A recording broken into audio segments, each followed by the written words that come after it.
when dreams and reality collide. A life is turned upside down.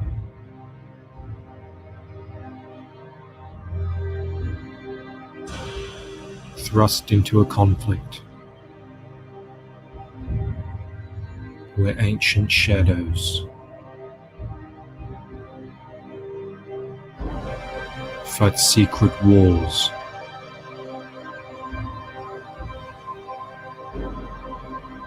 For control of the future.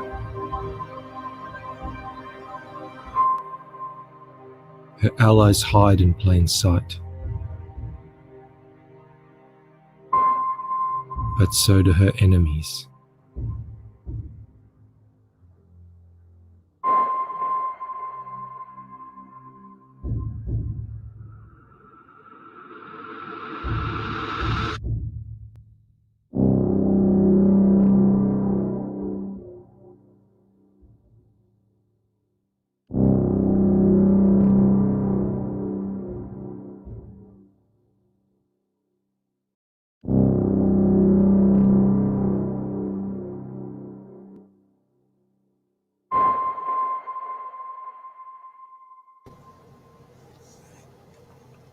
All right. Welcome everybody.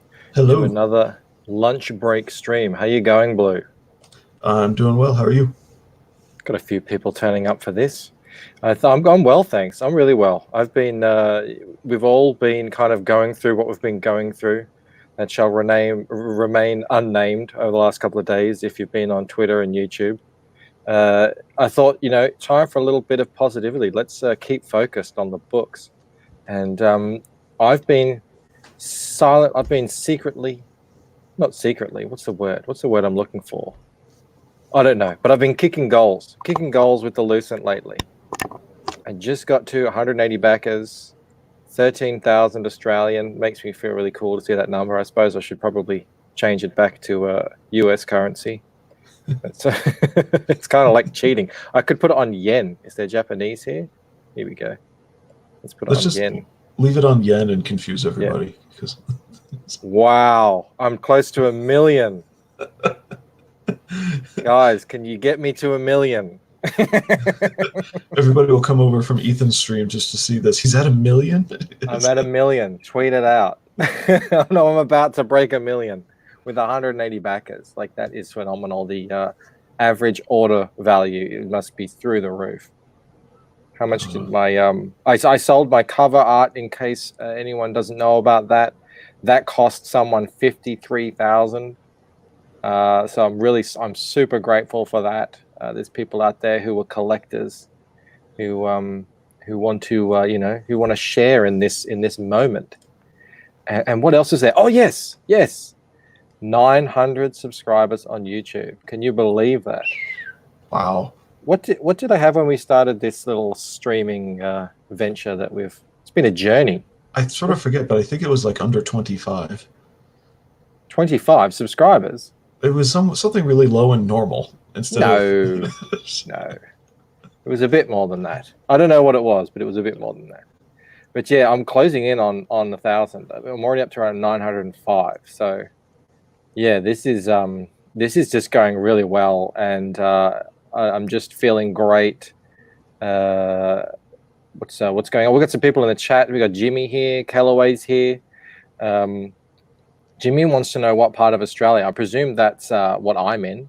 He said he went to South Australia on his honeymoon. South Australia is a very beautiful place. There's lots of mountain regions there. There's it's very hot in South Australia, though. It's very sunny. Which doesn't make sense, because it's like where we are down in Victoria. I'm in Victoria, so I'm in Melbourne, which can be a bit drab and just hot in the summer. But no, I love South Australia. They have their own way of talking over there. Yeah. Callaway, I sold my cover art for 50K. You heard it. You don't believe me? Check it out down here. Oh, going down too far. There it is. Check that out. 50,000. For the cover. I'm just at a loss for words. That's what really helped me get close to this $1 million mark. So, sorry, 1 million mark. 1 million. There we go. not dollar. Jimmy's got relatives in Adelaide. Yeah, so do I. I think everyone has relatives in Adelaide. It's hard for Americans to picture this, but Australia is about the size of the US. About. It's. Okay. I think it might be a little bit smaller, but not by much. But imagine the only cities in the US are. What do we got? We got. What's the biggest city in Florida? Oh, Miami. Okay, so you got Miami, you got New York. Maybe throw Atlanta on there just for the East Coast. You've got LA, you've got Austin, and a couple of other smaller cities, and that's it across the entire country. That's a bit like what Australia's like. Where's all your farming? It's around. We sell a lot of our goods overseas. Chaotic Neutral's here. Just he's telling us he's going to hop in the shower. He's going to get sopping wet and naked, and he just wants to pop in and hail the chat before that. Hail Chaotic Neutral. He said he might come on at some point on our show. That would be really cool. I'd love to chat to this guy and talk about his book. Great. What's his book? His book is called Akuri Inu. Now, it's a Japanese name, so I'm probably just butchering that completely. But it looks really cool. I've only seen a little bit of art. He has a cover by Kane and White too, which is dope. But he's got another style as well, and it's Imagine the whole middle of America is desert. That's right, Kellaway. Like there's nothing out there. You drive out there and it's like Mad Max. Seriously, but there are still towns and small towns and things along the way. But yeah, you can drive for a whole day and it's just nothing, flat nothing. It's a strange country we've got here. Yeah, vineyards in the oldest grapevine. Yeah, we have lots of vineyards. We have vineyards here in Melbourne too, and down in Tasmania, which is that little island. It's not little; it's a pretty big island, right underneath Victoria. But we're getting sidetracked, and this is my lunch break. And we're here to. This isn't Ask Me Anything. We got 12 people here in the chat, which is awesome. Hail the chat! Thanks so much for coming. Blue has got some questions, I believe, lined up already. I have a few cedar questions, yeah, just to cool. Get things so maybe we get you started with a question, and if that plants any seeds, any further germination in the chat, then we'll get to them as well. So hit me with your best shot, Blue. Okay. You said that this story started like 10 years ago in your head, right? Yep. Okay. When did you actually start writing things down? Right away? Pretty much. Yeah. My wife was in France at the time. She was going to a wedding, so I was all by myself. It was freezing cold, I remember this, and I just decided, because I had this idea in my head for a long time, but I never wrote before. And you know what? It's really going to be funny. You can clip this. I was actually inspired to start writing by Twilight. Can you believe that? Go on. Go on. Yeah. No, I want that clipped. How did Twilight inspire you? Because this is just a woman who was just writing fanfic. She is just a nobody, and she just she even copied, I think, something else that was out there, and she ended up writing this book, and it wasn't very good, but it became a worldwide phenomenon. And I was just like, my sister gave it to me to read, so I read it, and I'm like, wow, this isn't that hard. If this is the level you need to be a worldwide hit. So I was like, damn, all right, if she can do it, if this middle-aged woman can do it, what's my excuse? I'm a young man back then. I was in my early 30s, and I was like, well, if she can do it, I'm going to do it. So yeah, I started, and it was probably worse than Twilight when I started. But that's when I started. I started pretty much straight away 10 years ago. I'm like, okay, I'm going to sit down, I'm going to write. And I just started writing. And I had a character. I think I even had Damon in there. I don't know why that name came to me all that time ago, but I didn't have Ella in there. And I was just putting words onto the page. But you were getting it out there. I was getting words onto the page, and they were awful. and they didn't make any sense, and there was no plot, and there was no story, and there was no structure. I didn't know anything about that at that point. Okay. I had to learn all that moving forward. All right, that brings in, I'm sorry. Dennison, I just want to house some of the guys out in the chat. Daytona Fields, Antoine Dennison's wonders if anyone has died out there in the outback. I wonder. I wonder. You're more likely to die if you go out there. That's the thing. Like seriously, if you go out there and you're not prepared, you're toast. And there's things out there that will eat you whole. So yeah, that's quite funny. Also, there's crazy people out there. I don't know if you've ever seen Wolf Creek. My wife is terrified of the outback because of that movie, and I don't think she's even seen it. Daytona wants to know, do folks in the wilderness in Australia still have guns? Yes, absolutely. We actually have more guns now than when we decided to get rid of them. But they are, strangely enough, they are mostly contained to regional areas, and they're just rifles, like bolt action rifles mostly. We can't have handguns here. I don't know about shotguns. If we can have shotguns, I don't know if we can, but if we can, I'm sure they would just be your, the ones that you have to kind of put 2 in and cock it like that. Okay. Not the pump action one where you get 8 in there. I don't know. This is my wife. I think she's assuring me that that my story now is not as bad as Charlene Harris's prose. So yeah. That's pretty. That's kind. So, and did you know that? What's it called? That other one that went crazy. The one about that crazy sex dungeon. Oh jeez. Whoa! Someone's getting a call. Dungeon. What's that other one? It's 50 Shades of Grey. That was actually fan fiction of her Twilight books. So yeah, I was just thinking, if these guys can do it, I can do it.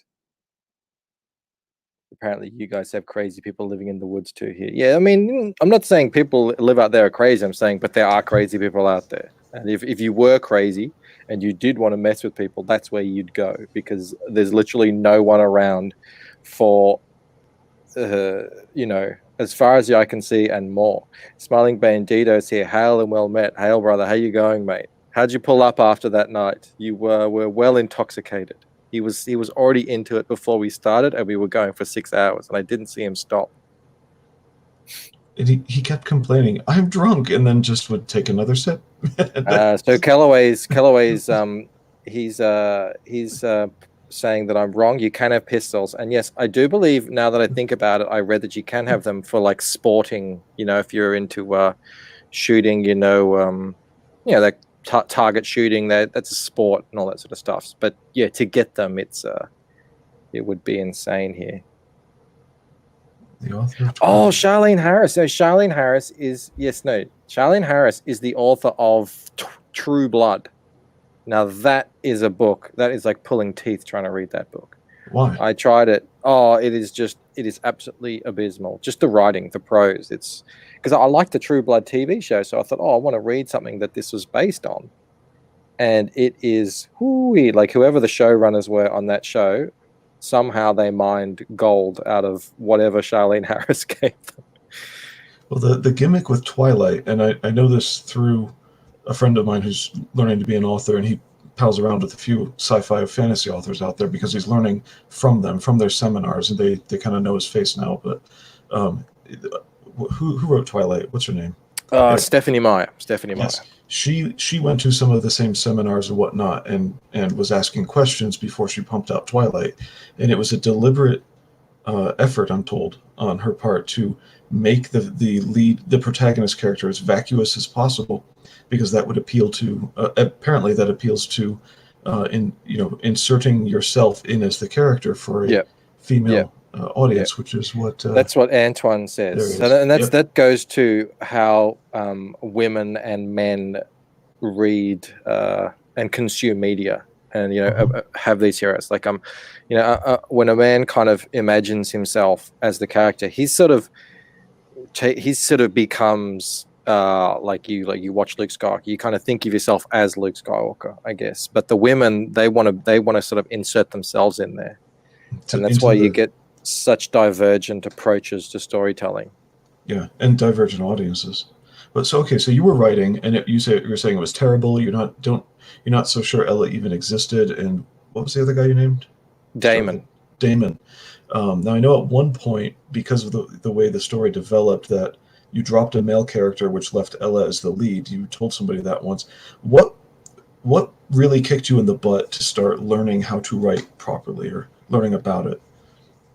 Well, I was just writing and writing and writing. So I'm sitting there and just imagine me at my desk putting, down thousands and thousands of words. And I wasn't really going back and reading it. And then when I started doing that, I was like, oh, this is awful. And that's just who I am as a person. Like, I'm pretty much self-taught in everything that I know. Art, I've done all sorts of things. I've printed T-shirts for many years. I taught myself how to actually print T-shirts, got all the equipment and everything. They said I wouldn't be able to do it for less than $10,000. I went to the hardware store and bought a couple of $100 worth of stuff. And I just made all the equipment myself. I was like, you just got to figure it out, with making websites. I learned all that myself, all this sort of YouTube stuff, all this animation stuff. It's all self-taught. So I guess that's just my approach to things. If I don't understand something, how to do it, I will go and learn how to do it. And at that time it was writing.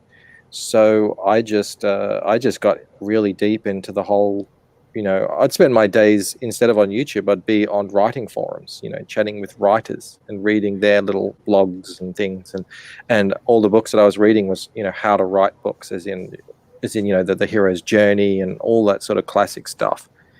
And that's when I started, okay, now I've got to actually take it seriously. I can't just keep writing and hope that, something's going to come out of it. I've got to actually have a story and real characters and all that sort of stuff. And that happened over the next sort of 5 years. I would do it again in my lunch break. I'd be working, and then in my lunch break, I'd go sit in my car with my laptop and sort of learn all this stuff. Okay, when I go to my lunch break into my car, I sleep, but that, different. Well, yeah, if you're motivated to get a story out, then you just got to do what you got to do. Antoine says, when writing, I have to start with visual beats, scenes I see in my head. I do sometimes write scenes, but never abstractly, always in the context of clear visual. Yeah, that's something that I do as well now, Antoine. At the start, I would just kind of be pumping out things that I thought would be cool, or whatever.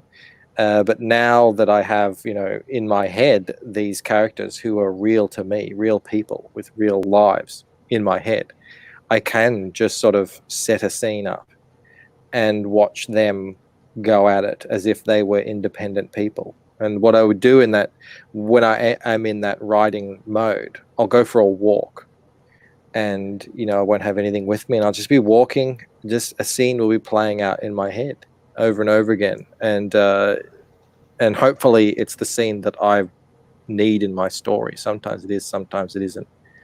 And if it is, I'll run home and I'll write down what they said and what I saw. Do you end up with like a wall covered with little scrap notes of scenes, and then they're all connected with red yarn, or my hair's all disheveled? Yeah. No, on my I've got notes. I put notes on my phone, and then I have text notes as well. And I just sort of I do the first draft is a bit of that stream of consciousness. I'm just writing down exactly kind of what I saw in my head, what I heard, and then I'll leave that, and that'll sit there for a couple of months, and then I'll go back and look at it once I've forgotten what I wrote about it. And if I'm excited and I really love what I wrote, I'm like, oh, this is great, then I know I can continue with it into like a proper draft phase. And if I go back and I see, oh, this does not really help anything, or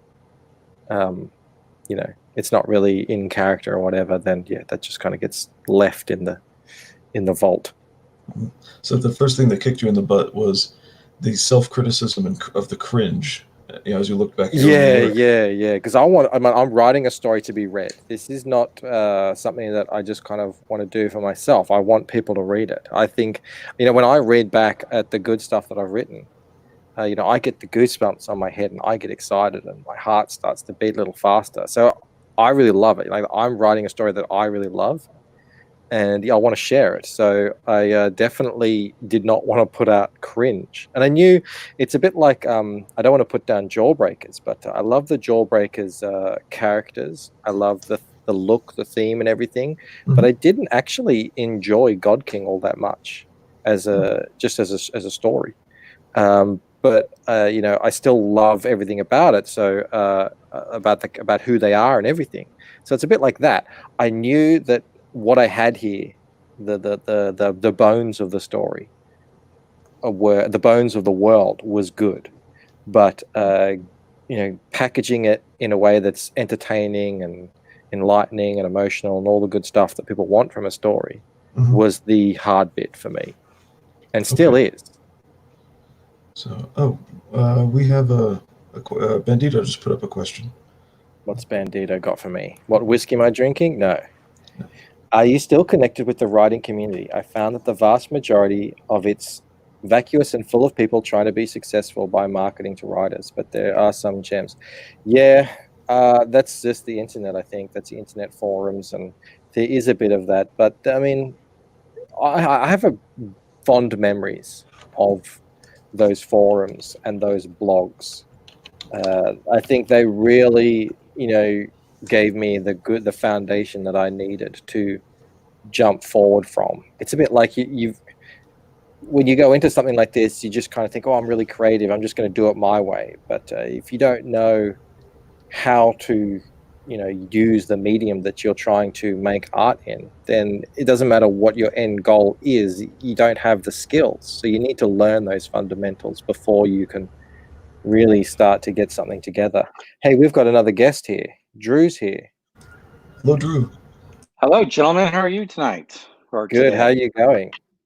I'm doing well. Thanks for asking. Thanks for the invite. Yeah, no, sure. I invited you on. I saw he liked my tweet, so I thought if he's around, let's get him on. I always like to hearing what Drew has to say. We're in a bit of celebration mode here. We're trying to keep things positive and cool. We're not trying to go after silly low-hanging fruit that's kind of floating around there. So we're talking about the Lucent and the successes it's had over the last week, which have been, I've got to 180 backers. I've got nearly 1 million yen, which is pretty crazy. And I was looking at that. I was like, what is that? And yeah. That's clever. That's clever. I sold my people they're drawn to success. People like to see other people succeed. They want to see me break 1 million. And so I thought, just give the people what they want. They already seen that I sold my original cover art for over 50,000. So that's the first cover I've ever sold. So to sell it for over 50,000 is a real it's a real boon for me. I'm so humbled that happened. You wily New Zealander, you? Australian, Aussie. I'm an Aussie. Why did I get that wrong? See, Jason Black is New Zealand. Mate, he's always in here, so maybe that's. Well, I am an American, and we are culturally and internationally ignorant, so that might. No, you're not. No, you're not. You guys like to play on that as an excuse. I see how it goes. Like, you all laugh at when remember when Jay Leno used to go on the street and talk to people and clip out their silly answers. Everyone laughs at that sort of stuff. You guys know more than what you're letting on. Yeah, I actually once saw something funny. He did a man on the street interview with someone who had been a musical guest of his years before, but he did not know because the guy was kind of an obscure artist. It was pretty funny. So, anyway, well, congratulations on your billions. Oh, and also 900 subscribers on YouTube. So thank you to everyone who's. And that's the important thing. Today I was doing a video. I started a new playlist called Crowdfunding Last Call for projects that are on like the last few hours or the last days. Oh, good idea. Yeah. And so the thing is that there really shouldn't be a situation where a crowdfunding project for Comicsgate gets to that point, because you need to build that audience first. And I keep trying to stress this to whoever will listen, to do what you're doing, which is to build that audience, build the supply, build the demand, and then you'll be able to move the supply at that point. So it's like people say, oh, do a video about me. I'm like, I don't want to do a video about you. I want I want you to be able to actually have this funded way earlier than this. So Yeah. It's it really is. Like, I was one of them. I was one of them for 5 years. I was just head down doing the work, and it really does not matter how good your project is if you're not out there getting your face out in front of the people every day. No one's gonna care. No one's gonna notice. I mean, you get a couple of people, but it's. I mean, ever since I started this being more active on social media, getting up YouTube channels almost daily. About November, December last year, and yeah, I mean, this is the end result. Comicsgate is there to love you. All you have to do is come to them with open arms and give them someone to hug, and they will embrace you. that is absolutely correct. I strongly subscribe to that philosophy. And everyone, Drew has his own channel, Comics with Drew, and you can hear his excellent radio voice, and it translates well into his own videos. He does really good videos. I'm watching them all now, so yeah, definitely go and check out his channel. Thank you very much. I appreciate that. No worries. So, Smiling Bandito, sorry, we got off track a little bit there, but that's okay. We can do that when cool people like Drew come in. Do you have a routine for writing? Yes, I touched on that a little bit. I do, like I said, I go for a walk. With my story, I've mentioned this before, I kind of view myself as the personification of the fates. So, because there are godlike people in my story and normal human people in my story, I kind of envision myself as the fates, and I'm kind of weaving the tapestry of destiny, and I'm playing with all these characters, and I don't push the characters around, like I don't control what they do. What I've done is they have their they have their own motivations, they have their own personalities, they have their own conflicts, and what I do is I put things in front of them in the world that they exist in. So maybe I'll put something in front of them that I know that they will force them to go do something, because that's who they are as people. And so that's how I lead the story in the direction that I want it to go in. That's the destiny of the story. And so what I'll do is I'll say, okay, I need to have this scene, and I'm going to put the people in this place, and they're going to, whatever's there is there. And then I'll go for a walk, and like I said earlier, I will watch it play out in my head a bit like a movie. And and if ever something comes to me, like it's a really really good line or something, I might even note that down. But most of the time, I'm just really kind of watching it play out in my head, and then I'll go home, and if it's I'll write it down. I'll let it sit for a couple of months, sometimes 3 or 4 months even, until I've forgotten what I wrote. Almost completely forgot what I wrote. And then I'll go back and read it. And if it rings true to me, I continue on from there. And that editing process will continue right up until production, pretty much. I'm still going back and looking at it, like, where can I'm a big advocate of shaving as much out as you can. Like, get rid of as much as you can, because the most you can say in the fewest amount of words is the best possible solution, especially for comic books. And yeah, so I'll go in there, like, is this word the best word for this spot? Do I really need this sentence here? That sort of stuff. That kind of goes all the way up until the end. And that's the hardest part too. Yeah, because you had it for especially if you had a line for so long, and you're like, oh yeah, can I really get rid of this? It feels like it's part of me now. Mm-hmm. So did you originally write all this out as the Lucent specifically? Did you originally write it out as prose before you started arranging it? Yeah, but I wrote it out as a novel. That's how I started, because that was just the scene that I was in. I was looking at I was going to sci-fi fantasy forums, young adult kind of forums and stuff. That's where all the people are talking, and they're all talking about writing novels. I didn't really consider a comic at that point. I didn't consider like script writing or anything. They seemed like different sort of worlds.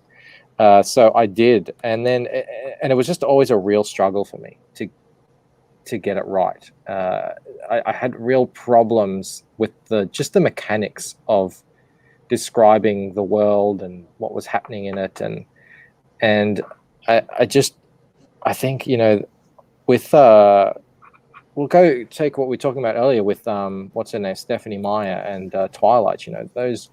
those books don't really rely too heavily on set pieces and extraordinary powers. There's a little bit of, there's vampirism or whatever in it, but everyone kind of already knows what that is, so you don't have to just describe it in much detail. So when I'd go back over my prose, I was just never happy with it. I'd go through draft after draft, and I was just like, it just wasn't what I wanted. And that was the discontent that made it, let's try a comic? It wasn't. I didn't say, oh, I'll try something new. What happened is I picked up a comic. I was in France, and I picked up a comic. It was a graphic novel, a French graphic novel called Prophet by Matthias Laufray. And I just saw it. I saw my story right there. It was like a lightning bolt in my head. And I was like, wow. Because I have that artistic, background. It's like, wow, I don't know why I hadn't thought of this before, but my story, like this actual story, it's not a novel. It's a comic. That's why it hasn't worked before. And as soon as that happened, it was just like I'd stepped out of molasses. It's like the gears stopped grinding and it all just started moving. And then all of a sudden, everything started falling into place. And that happened about 5 years ago, and it's been going ever since. And this is that moment. Was it'll stick with me until I die. That feeling that I had, like, wow, this is a revelation kind of moment. And then I had to kind of relearn a bit the way that I was writing, because it's more a bit like a screenplay, a comic book, less than a novel. And but it amazingly, it just came really easily to me. It just this whole method, as opposed to writing a novel, which I found so hard to do. This came really easy to me. A bit like with the art. The art stuff comes easy to me. I don't know why it is. It just is that way. That is a magical feeling you're talking about, and I can believe you when you say you'll never forget that. Yeah. It was just a serendipity. It was just, I just happened to be there. I've always read comics my whole life, but I just never. It's such a massive undertaking. It just never occurred to me, this, it should be a graphic novel, because, it's hard enough to write the friggin' thing, let alone draw it. But once it became that clear, I was like, well, this is just what I have to do, because this story is a graphic novel. It was never meant to be a novel. I've had other stories pop into my head, and I've spent like a week kind of workshopping them. And I'm like, this story is a novel. And I can already feel, now that I have all this experience with writing, I can already feel like, if I ever do get to that, I will be able to do it, and it will work. So yeah, it was just that this particular story was a novel. I think we have some other questions in the chat here. Hey, inexorable word nerd, you have a really hard name to say. A lot of people have trouble with it, but people struggle with it. But anyway, thanks for coming here, man. He says it's good to be here. You and a few others sent me to a war campaign when I first joined. Appreciate your great looking book. Thanks so much, man. Yeah, cheers. Yeah, I remember this guy from about a month ago, or maybe a bit more than that. But started seeing him around. Sorry, Smiling, you're going to have to go back and listen. What else have we got here? Is your world one you wish was real, like Tolkien wanted a new mythology, or just a world you'd like to escape to? Yeah, well, I mean, you kind of do, don't you? I don't know. There's a theme. We were talking themes on Red Valkyrie show yesterday, and one of the themes that has sort of organically popped up in this book is, do you go for liberty and freedom, or do you go for safety in the authority, and we've seen that play out with coronavirus. It seems like most people will accept really high levels of genuine totalitarianism in exchange for perceived safety. Whereas freedom and liberty, true freedom and liberty, are dangerous and chaotic. And that's sort of the dichotomy that's going on in this story. It would be very dangerous and chaotic if these kind of people who had enhanced abilities, some of them very extreme, were just running loose in society. It would be interesting. It could be pretty fun. I don't know. And that's sort of that's just definitely one of the themes that I'm exploring with this book. So I don't know. I've got to think about that. Would I want it to be real? That's an interesting question. We got another. Bandito is really ripping it up with questions here. He's got another one there. If you could give a piece of advice to one of your characters, what would it be? What would it be? Which character, I guess. That's an interesting writing exercise right there. That is a great exercise. I've done lots of writing exercises, but I've never done that. Well, you guys know about Ella more than anyone.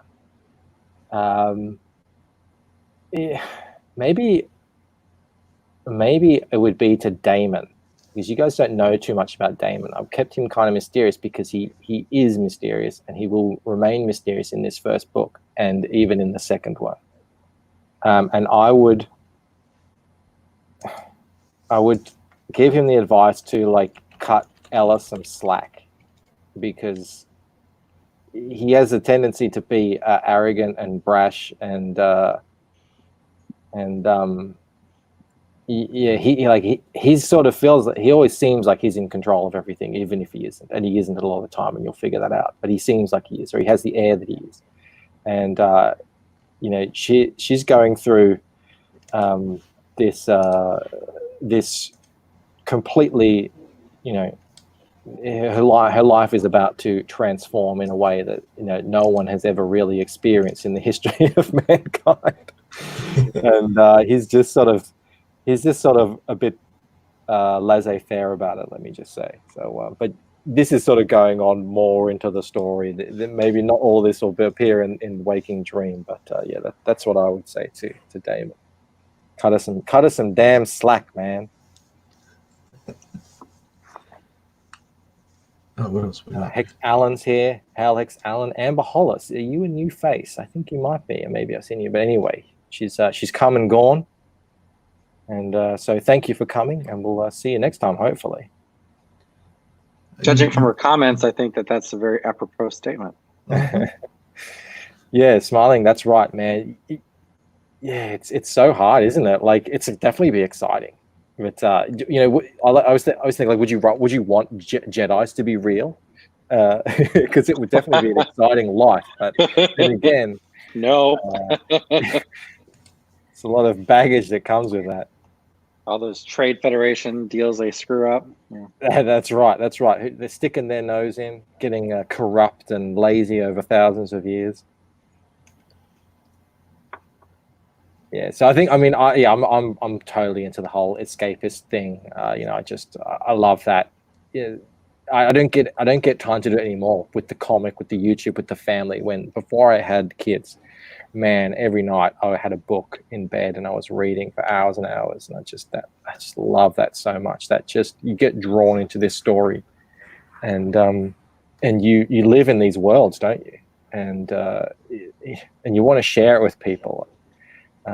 So they can kind of experience the same world in the way that you have as well. That's really what made me want to write fiction, because of I wanted to share that experience. And I thought, I've got an idea of a world in my head that is something that I would love to read, and it's not quite something that I've ever read before. So there's elements of it definitely in other stories, but not exactly how it is in this one.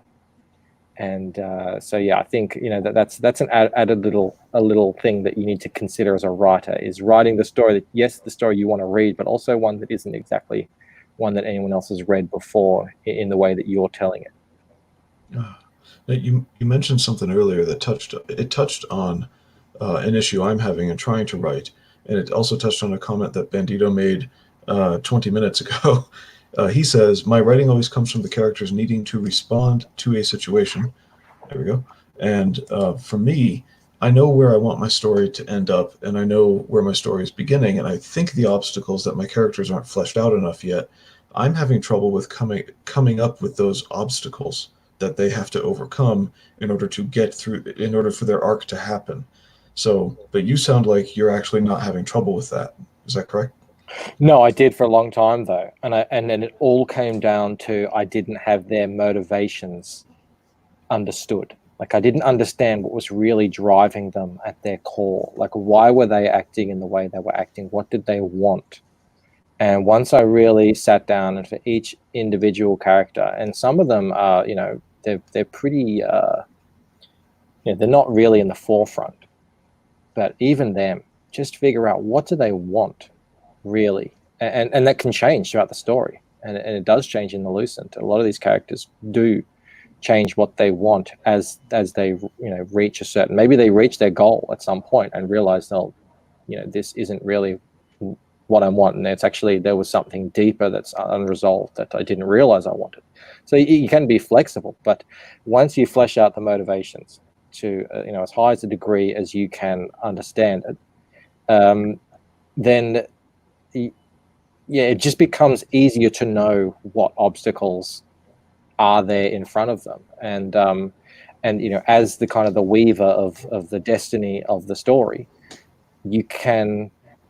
it should become clearer to you then as well, what tools you have at your disposal. I always use the term to keep ratcheting up the tension, to keep raising the stakes as the story continues, to keep putting ever more larger and larger obstacles in front of them until it gets to the point where they really have to either step up or fail. And I'm big into the whole hero's journey, so that's sort of the mechanism of the story, that the hero will, after continuous failure and falling short, will find a way that hopefully any good writer knows you've kind of been building up to this. They'll find that way to finally get over that crest of the wave and reach that climax in a way that's satisfying for everyone. Did your characters come first, or did your story come first? My premise came first. So this is all born out of a single premise. And I don't want to dive too much into that. Like a premise like John Mallon says, oh no, that's not a great one. Like a what if premise. That's like any what if premise. What if the world was this way? What would that look like? That's how it all started for me. Like what would that be like? And what would the history be like? What would our ancient history be like? What would our current world be like? What if a certain part of reality was like this?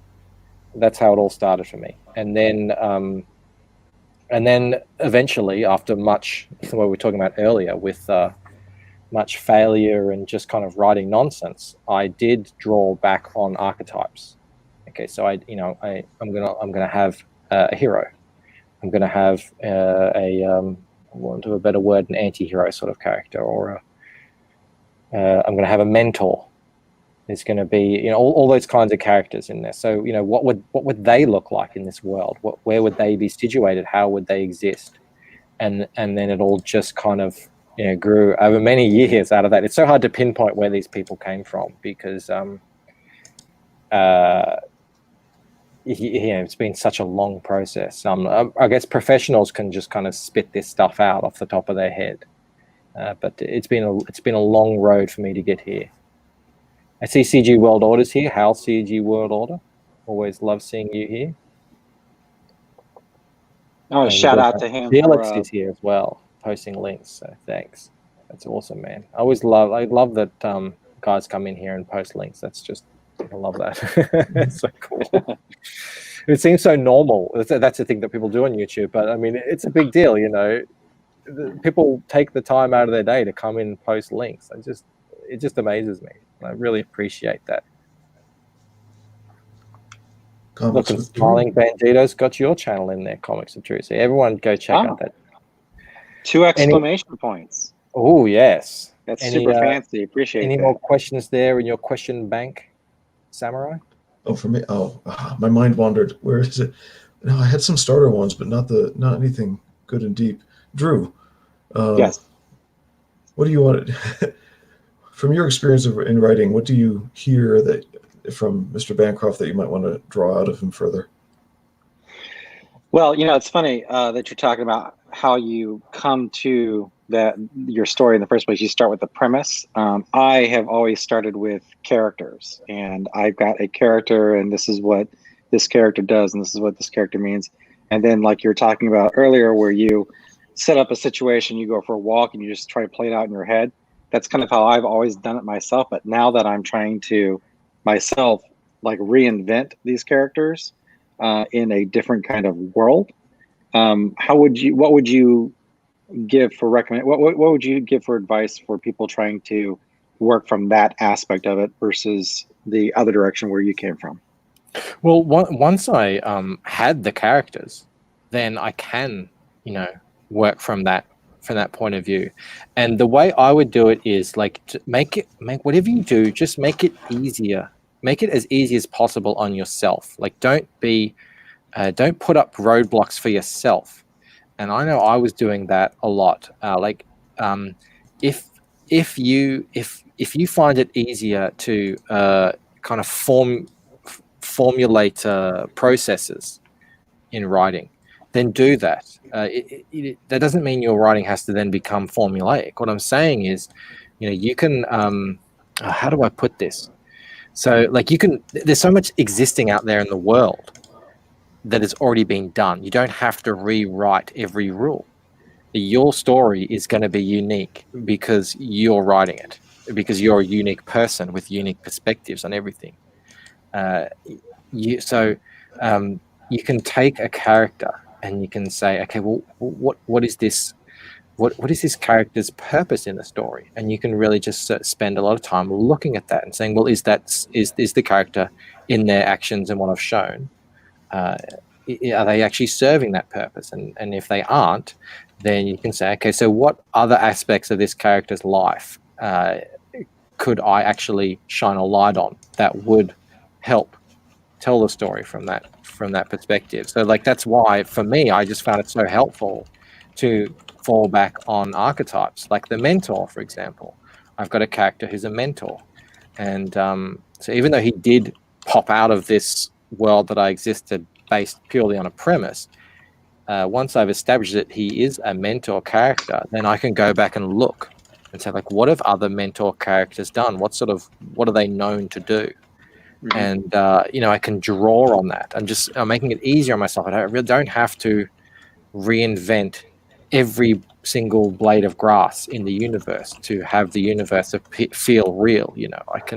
I can use what was there before me. That's I hope that makes sense. I don't know if I was clear on that, but no, it makes perfect sense. Yeah, no, that's awesome. You were mentioning Stephanie Meyer earlier. Are you familiar with her abandoned novel Midnight Sun by any chance? Yes, I've read it. Ah, back in the day, it leaked. Yeah, no, my wife was a gigantic Twilight fan. In fact, before we were married, that was her favorite thing to do, was to go see Twilight. So I've actually saw Twilight 5 times in the theater in its first run because that's what my girlfriend at the time wanted to do. So the things we do for love, right, man? That first movie, it's made for women, but I actually enjoyed it in the sense that it was very independent. It was very independently made, and because my sister was super big into it, right? So she had all the like companion books and everything like that. And that first movie was a real passion by the director. And, she put everything she had into it, and it had a real indie feel to it, an indie movie feel to it. And then they realized that they were sitting on a gold mine, and, it became this, those later movies, that's how I actually viewed it. The second time around, the third time around, I started thinking, what, I'm going to look at this like a really great independent film. And that was made for $14.26. So yeah, exactly. It took on this whole new perspective. It's like, oh, this is brilliant now. So. Yeah, Anton was saying before, in terms of targeting, like exactly what the market for that story wanted. That first book and the first film, they did, and that's why it became the big success that it was. And then Hollywood and I guess book publishers get their claws in it, and it has to become this, mainstream, just garbled nonsense with Yeah. Anyway. Yeah, well, the reason I asked that is because it seemed like it's we know what the story is for Twilight from reading the book, and how beneficial do you think it would be to take? Because I don't know really much about what your story is because I like to try to keep it spoiler free. Yep. But have you considered the idea, or how far have you gone into basically writing things or imagining the story from a perspective of all your different characters? And has that enlightened or shed light on how you wanted to proceed further with your story? What you're referring to there, for those who aren't Twilight readers, which is probably a lot of you, Stephanie Meyer writes her stories from the first-person perspective of Ella. No, Ella. What's her name? Bella. Bella. Oh God. Bella. that was not. That was not. Not Renesmee. Bella. That was not the. Oh my. Fucking baby. Tell you what, man. I'm an expert now. Bella was her protagonist, and so the stories are from her perspective. And what was his name? Edward. Yes. Is the vampire that she falls in love with. They both fall in love with each other, and then she wrote a second book which tells the entire story of the first book from his perspective. And I can remember reading it and being very intrigued at just this. Yeah, you're exactly right. It is like a writing exercise. It was intriguing to see it, like purely, from that, seeing a story from two different sides.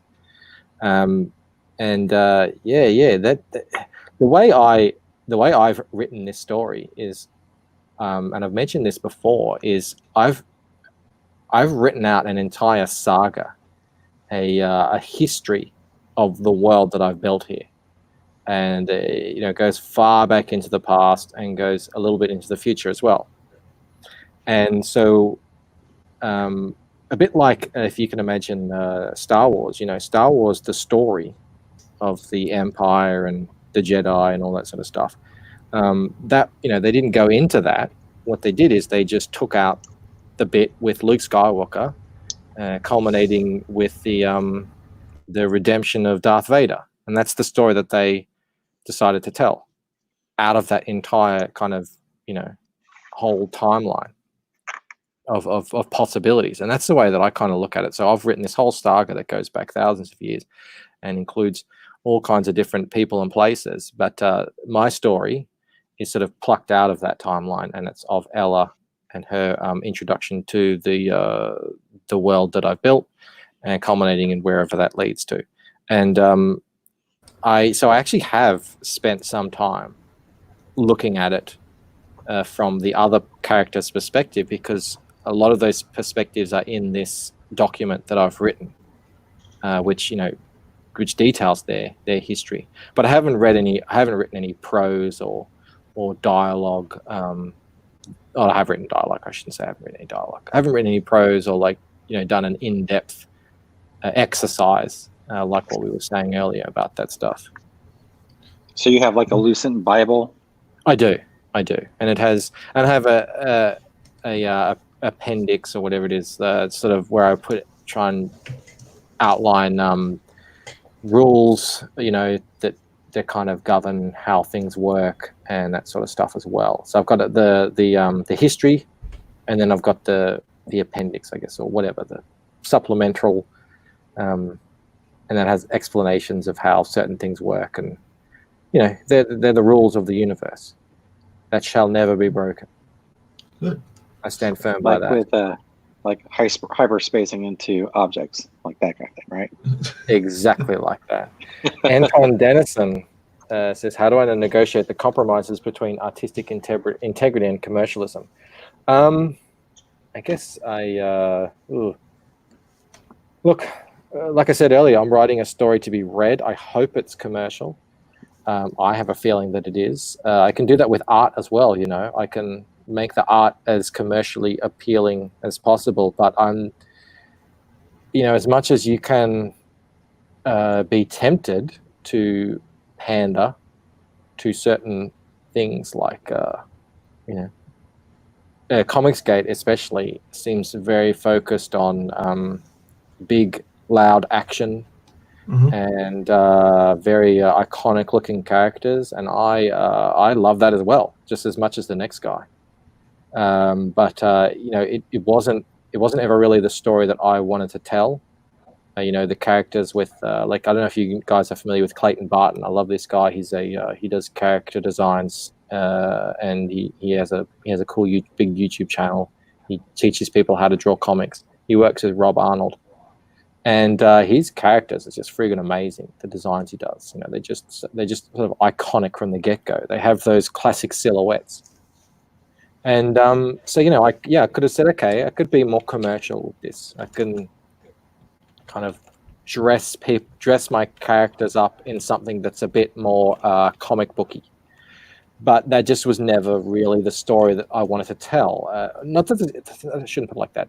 It just wasn't part of their characters. It's who they are. Like when I say, I've lived with these characters now for many, many years in my head, and I know who they are, and some of them, they wouldn't be caught dead wearing anything out of the ordinary, and then others do like to wear something a bit more fashionable, but they're definitely not going to be wearing something that was probably considered really commercially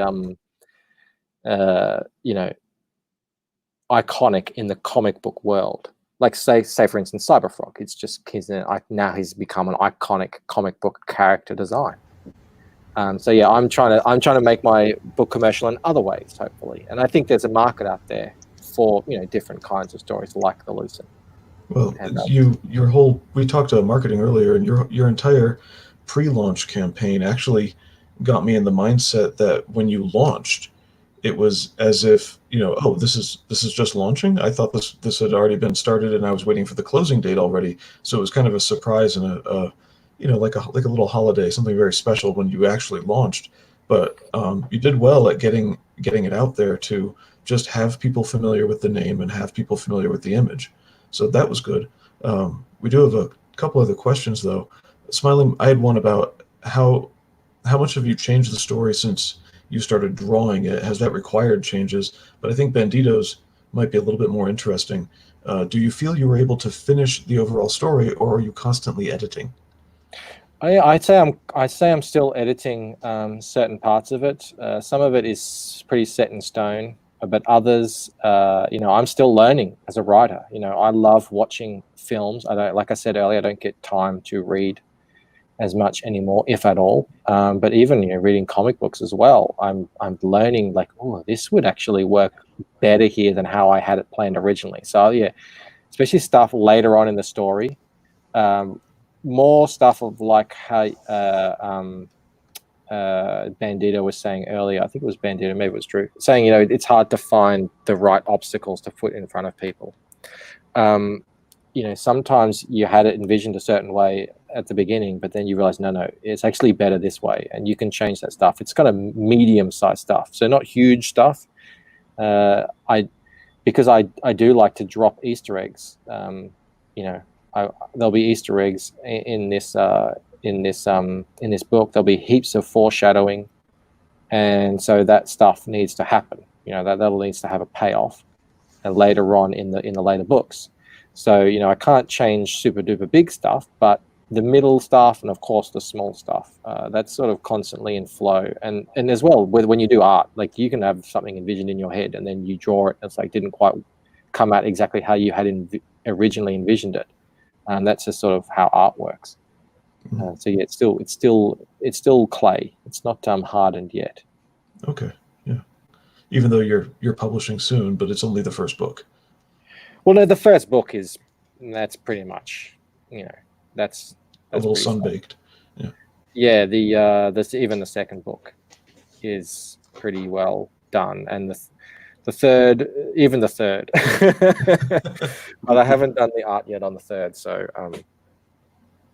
yeah, that's that who knows what might happen.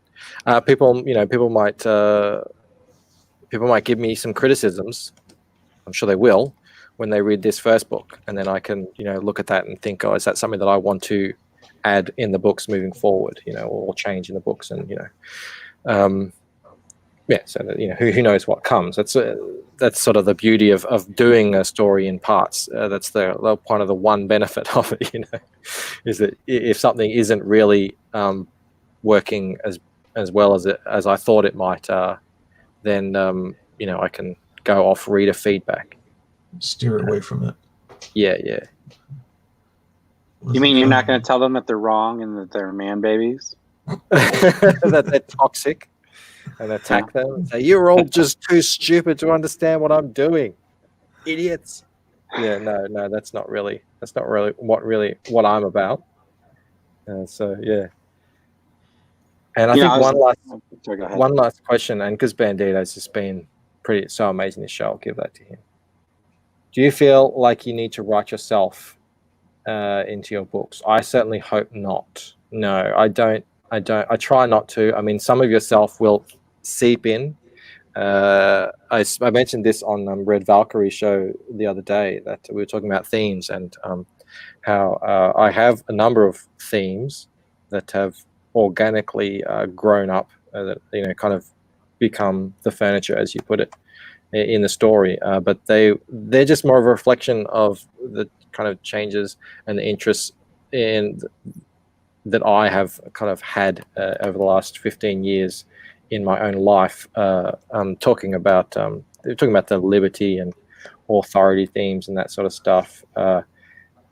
They just seep in, and that's good. It's good. It puts yourself into it. But in terms of like my own beliefs or even kind of a mirror character of myself, no, there won't be any of that in there, I hope. There's enough organic that you don't need to force it. That's right. Yeah, it's it will come in. I've had a bit of a political awakening over the last 15 years. When I say a bit of, I've almost flipped 180 degrees, and that sort of mindset, change in worldview, it couldn't not seep into the floorboards of the story, so to speak.